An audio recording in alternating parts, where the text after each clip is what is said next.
And of course, we need to strengthen the emerging multipolar world. There is no doubt that it is now taking shape before our eyes, that the world is becoming multipolar. I think that everyone understands this very well and is aware of it. And it is important that those who are trying to maintain their monopoly on decision-making in the world on all issues, realizing this. And I think they understand this very well. And I don't think they do. I know they understand it very well. That they realizing this do everything that depends on them in this case, so that this process is natural. I repeat once again, peaceful, conflict-free, and that the opinions of all participants in the international process are fully taken into account, so that we all look for compromises in the rather difficult decisions that we are all facing. This is exactly what we are set up to do. We are set up to do exactly this kind of work.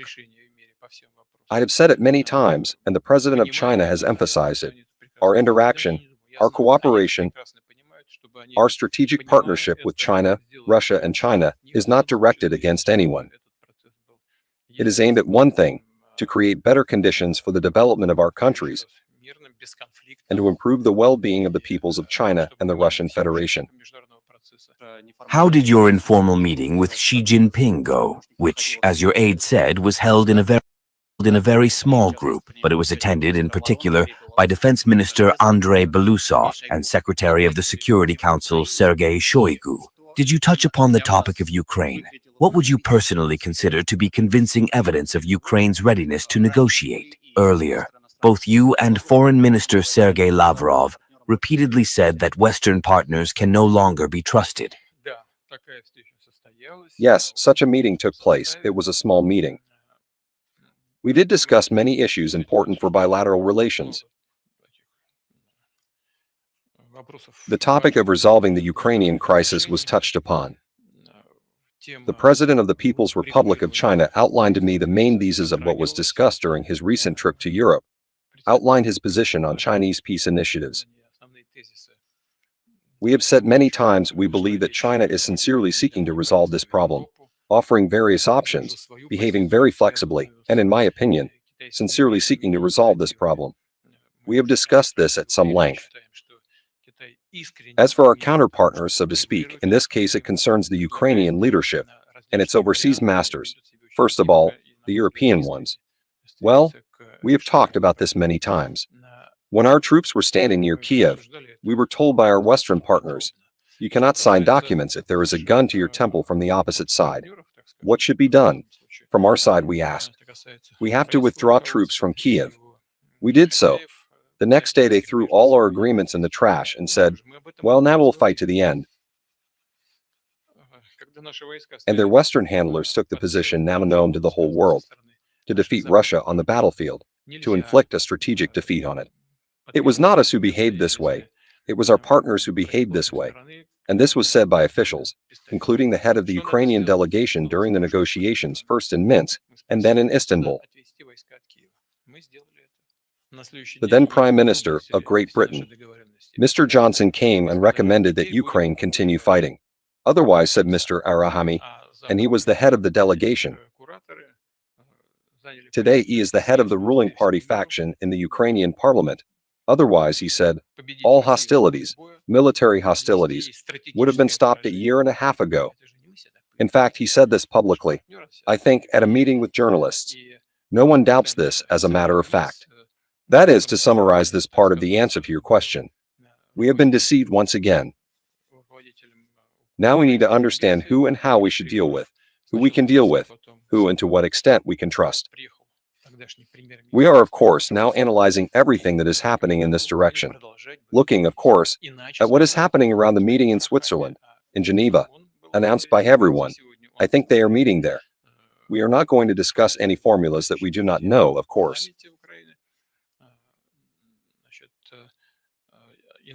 But we have never refused to negotiate, unlike the Ukrainian side. They are the ones who withdrew from the negotiation process. They said that they were going to inflict a strategic defeat on us. And they said that we will fight to the end. Actually, not to the end, but to the last Ukrainian. They did it all with their own hands. We have the basis for the negotiation process, what we agreed on in Istanbul, and what the head of the Ukrainian delegation actually signed, an excerpt from this voluminous document.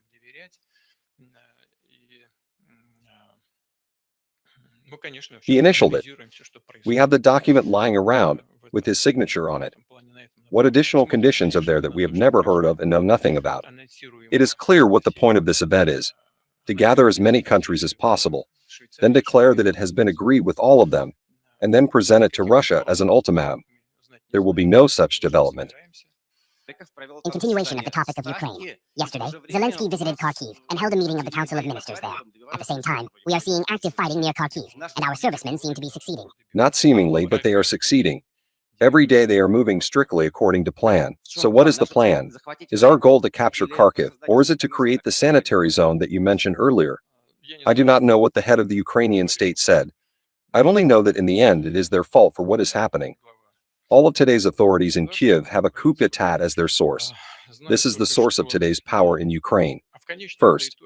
Second, by allowing the coup d'etat and the Western sponsors facilitating and organizing it, they created the conditions for the transition of a smoldering conflict into an armed conflict. They are to blame for this. They are trying to put the blame on Russia for today's tragic events, but this is the result of their policy. As for what is happening in the Kharkiv direction, this is also their fault, because they shelled and continue, unfortunately, to shell residential neighborhoods in the border areas, including Belgorod. Civilians are dying there, it's obvious. They are shooting directly at the city center, at residential neighborhoods. I have said publicly that if this continues, we will be forced to create a security zone, a sanitary zone. This is what we are doing. As for Kharkiv, there are no such plans for today. Recently, there has been information that Chinese banks are no longer accepting payments from Russian banks. Tell me, please, have you discussed this issue with the Chinese leader? If yes, has there been any result?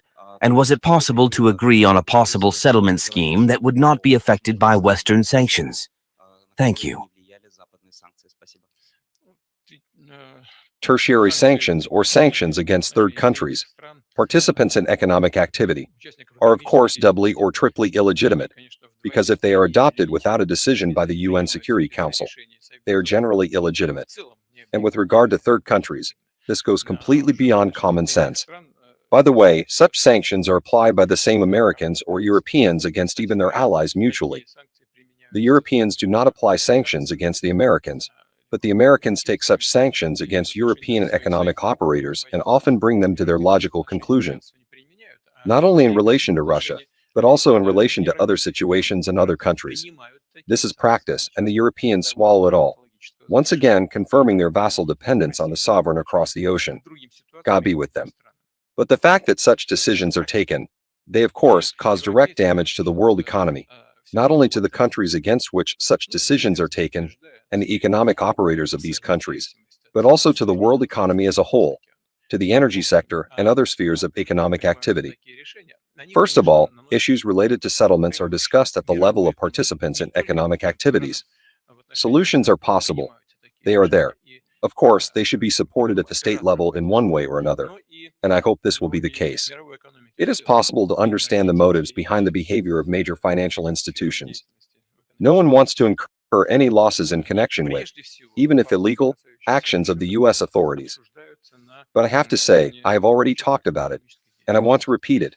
This is a great folly and a huge mistake on the part of the American political elites, because they are doing themselves a huge damage, undermining confidence in the dollar. And they are gradually reducing the dollar's status as the world settlement and reserve currency, although they have a huge advantage from this position of the dollar. First, the Bretton Woods system. Then the gold support of the dollar was abandoned, and they switched to the Jamaican system. And what is it based on? Only on the printing press, or, let's say nobly, on the power and quality of the American economy. Yes, that is what it really is. Every country in the world trusts the American economy, its power and its stability, and takes those pieces of paper. But this gives a huge, seemingly inexplicable advantage to the American economy and financial system. They can also be estimated directly, in certain figures. According to our experts, this is more than $10 trillion, simply not earned and money that fell from the sky due to the use of the dollar as a reserve world currency. And in general, the obligations of the US monetary system to the rest of the world are about $53.4 trillion. But as the United States authorities undermine confidence in the dollar for political reasons, They are weakening their main, basic, most important instrument of their power, the dollar itself. They are doing themselves irreparable damage. In other words, trivially speaking, with our well-known sayings, they are simply sawing the limb on which they are sitting.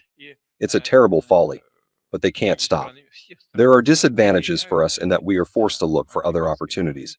But there are also pluses, because a situation in which one side dictates its will to the rest of the world, including in the political sphere, using financial and economic instruments, is unacceptable. In all the countries of the world, I assure you, you only have to look at the volume of reserves, how they are decreasing in dollars. The whole world is reacting to this. I think this process is inevitable. We are, of course, transitioning, and it is the right process. It is associated with certain costs, difficulties, but it is generally correct when we talk about switching to national currencies and settlements, or creating some other settlement instruments with other countries. This process is underway. It has begun, and there is no stopping it. Let me return to the topic of Ukraine and certain Western initiatives. You have already mentioned that yesterday you had a long discussion with Xi Jinping on this issue.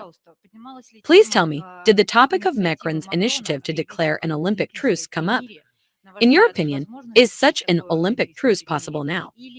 Or is this another attempt by the West to trap Russia, especially against the backdrop of military successes?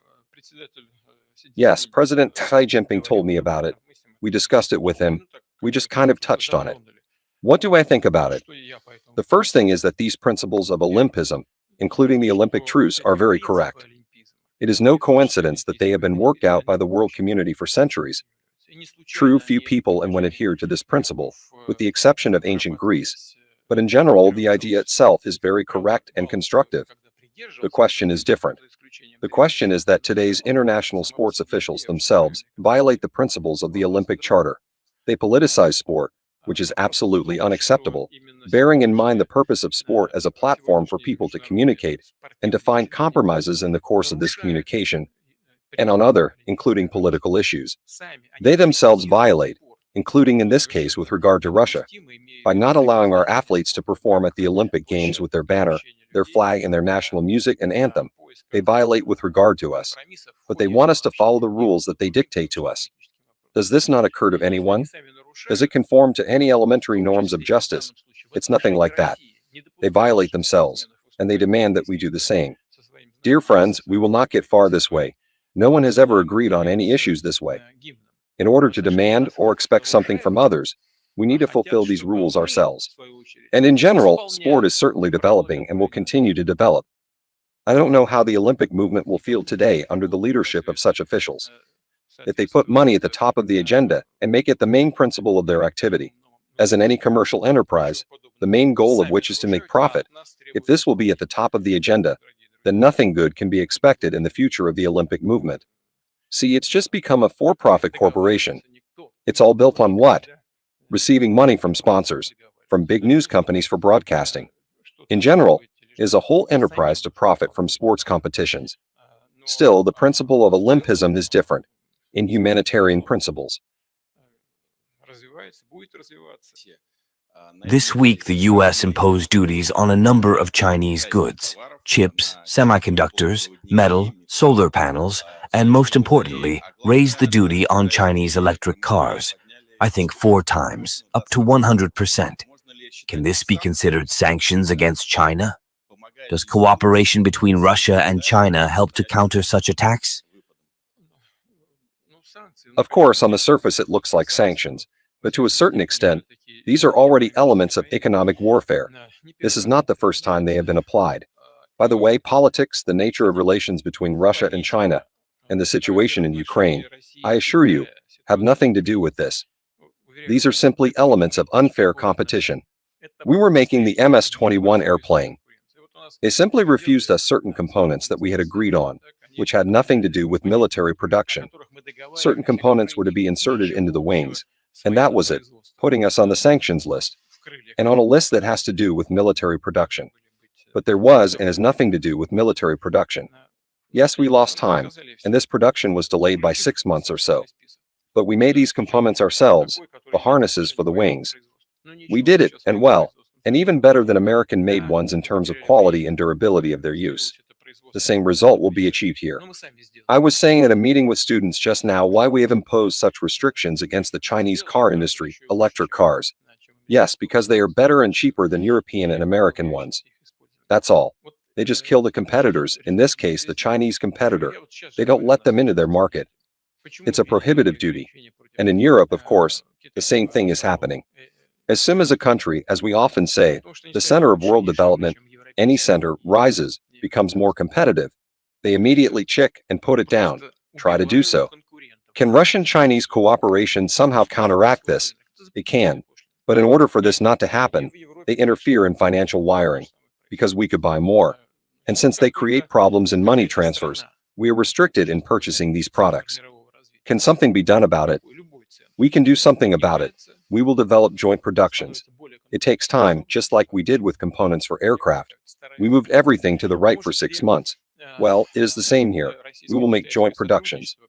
This is the most erroneous, stupid way of building an international economic system. The most correct way is what they have been telling us all along for decades, if I may say so. Pardon me for being a mavai, that the market decides everything. But the market will still push them out. You know what the point is? This is a problem that they create for themselves. I mean, where is this going to lead to? They have imposed sanctions against such goods, such goods, such goods, such goods. What's that going to lead to? Inflation in the United States, that's what it's going to lead to. Because they will try to produce it themselves, on their own sites, for their own wages to their workers, for their already expensive metal, on the basis of their expensive energy. Here is the result. The German economy in Europe is already in minus, almost working, and the French economy is balancing on the verge of recession. And if the German economy sneezes and feels unwell, the whole European economy will feel unhealthy, to put it mildly. This is what decisions of this kind lead to. They are non-market, absolutely stupid, decisions that have no prospects.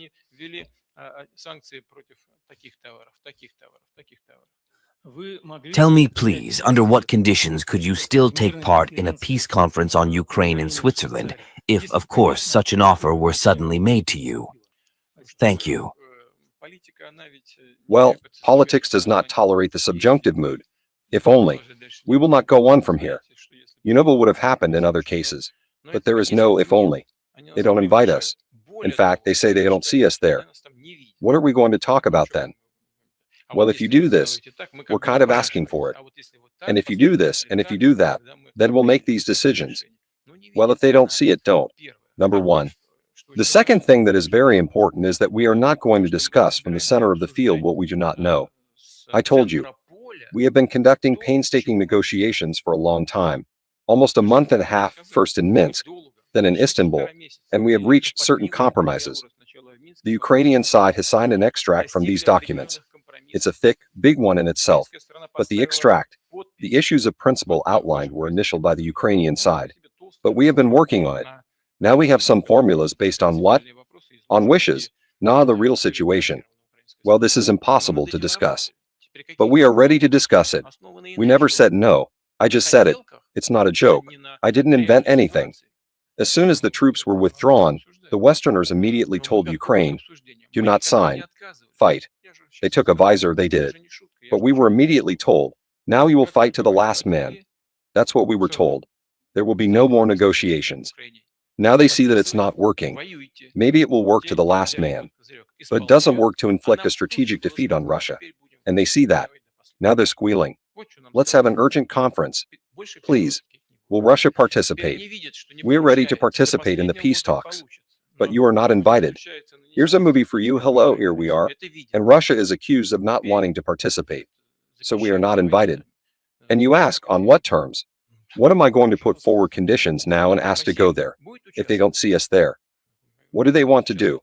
They want to gather as many countries as possible, convince everyone that the best offer is some conditions proposed by the Ukrainian side, and then present it to us as an ultimatum, saying, you see, the whole world thinks so. Agree. Is this a way of conducting substantive, serious negotiations? No, of course not. It's an attempt to impose. There was an attempt to inflict a strategic defeat. It didn't work. And the attempt to impose will end up the same way. But still, as I understand it, your condition is that the agreements reached should remain in force? Well, of course, this is the base. They have initialed the document, but it has not been signed to the end. There are very serious issues there, issues related to ensuring Ukraine's security. They are written in such a way that they have to think about it. But in general, this is the basis. They are prescribed by the Ukrainian side. And I think that not in the least, probably if not under the dictation, then with the consent of their Western sponsors. But everything is rigidly spelled out from the point of view of their interests. There is also something that has been taken into account, bearing in mind Russia's interests in terms of ensuring our security. There are a lot of issues, I don't even want to go into them. I remember all of them, well, not all of them, but the basic provisions. We are ready to discuss it. Then we threw it away. We wanted to gain an advantage on the battlefield, to achieve a strategic position. It didn't work out. So now you have our conditions. Are you out of your mind? Why would you do that? Of course, we will proceed from the realities on the ground. That goes without saying.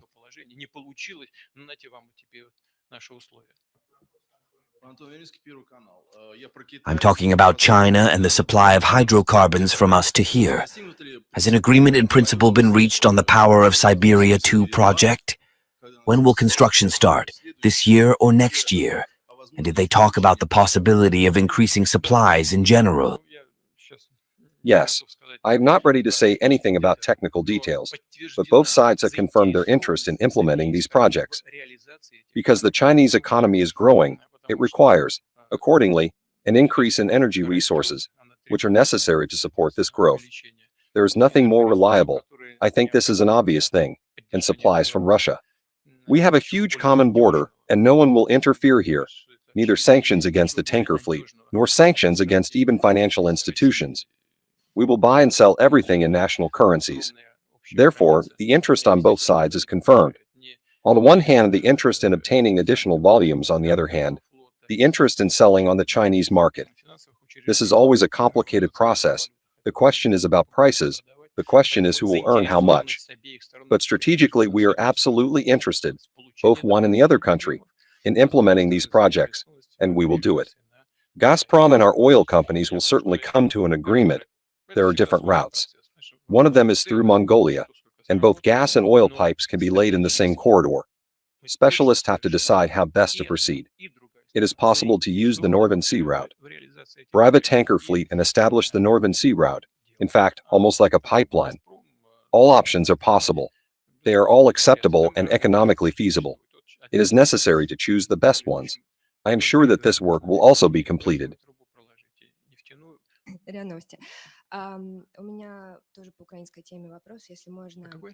I also have a question about Ukraine. If I may, Vladimir Zelensky's term of office is about to end. It expires on May 20. After this date, will Russia no longer consider him a legitimate president? Will it mean something to you? Will you be ready to talk to him after that? We used to communicate with him. We were in constant contact with him before the conflict entered an acute phase of armed struggle. Regarding legitimacy, this question must first of all be answered by the political and legal systems of Ukraine itself. There are all sorts of options in the constitution. This is a question of assessment. This assessment, of course, first of all, should be made by the Constitutional Court and in general, even if I were to say so, by the political system of Ukraine itself. But for us, of course, it matters, because if it comes to signing some documents, of course, we must sign documents in such a crucial area with legitimate authorities. This is an obvious fact. But I repeat once again, this question must be answered by the political and legal, juridical systems of Ukraine itself. Thank you very much. Did you discuss with Xi Jinping the fact that China has been invited to this international conference? We discussed this issue as a whole. Thank you very much for your attention.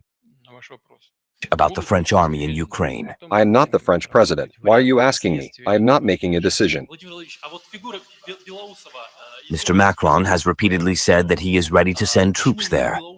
If regular French troops enter Ukraine, will this mean a direct conflict, a war with the French? You will first get an answer to your question from him, whether there will be troops there or not, and then we will consider the consequences of this step. And the figure of Defense Minister Andrei Belousov, if I may ask. Excuse me, please. One last question. Why was Belousov chosen as Minister of Defense? This is a very important moment in a special military operation. Well, I told you, I've already told you. Dmitry Sergeyevich talked about it. He spoke about it because I asked him to do so. I would like to repeat it once again.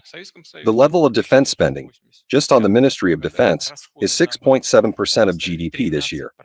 If we take the entire force component of the state, the expenditures on the entire force component will be somewhere over 8%. And in this system of expenditures, the Ministry of Defense plays a key role. That is, the expenditures of other security agencies also depend on the expenditures of the Ministry of Defense. Because the Ministry of Defense first of all makes some purchases, and other security agencies buy after them, depending on what choice the Ministry of Defense makes. In addition, the Ministry of Defense builds the entire system of national defense with the involvement of other security agencies. And their expenditures depend on that too. If the Ministry of Defense has 6.7% for all this, and 8 and a little percent for the entire defense security, it is not critical yet. Because in the Soviet Union in 1985 to 1986 defense spending was 13%. For us today, taking into account the state of the economy, macroeconomic indicators, budget revenue forecasts, defense and security spending together, 8 and a little percent, is not critical, absolutely normal. Moreover, experts believe that even more could have been added. The possibilities of the budget, according to these experts, allow. But they are what they are. Andrei Romovich, as you know, was Minister of Economy. He is generally considered a good economist, one of the best in the country. He was my assistant on the economy. He was first Deputy Prime Minister. And in this sense, of course, he is able to coordinate the activities of the Ministry of Defense with all ministries and departments of the country. And with the regions. This is also important. And I mean not only border regions, but other regions as well. Because they are also, to a certain extent, participants in economic activity. The first thing. The second thing he will have to do. He must open up the Ministry of Defense for constructive work with scientific centers, with participants in economic activity in the broad sense of the word, with manufacturers of those military technical products, and those components that are necessary for the production of military equipment. He must open up the Ministry of Defense to innovation.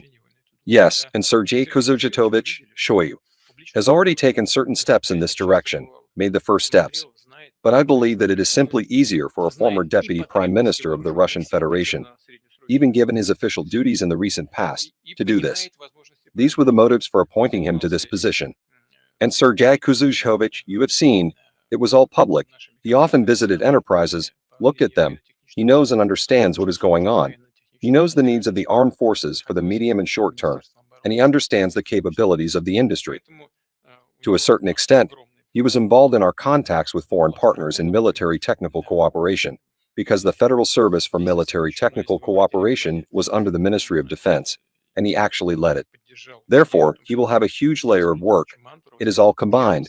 If you have paid attention, I supported the idea of making Denis Valentinovich Mancharov first deputy in the government, precisely because we want to focus administrative resources on achieving the main task facing the country today, achieving the results we need as part of the special military operation. Thank you very much.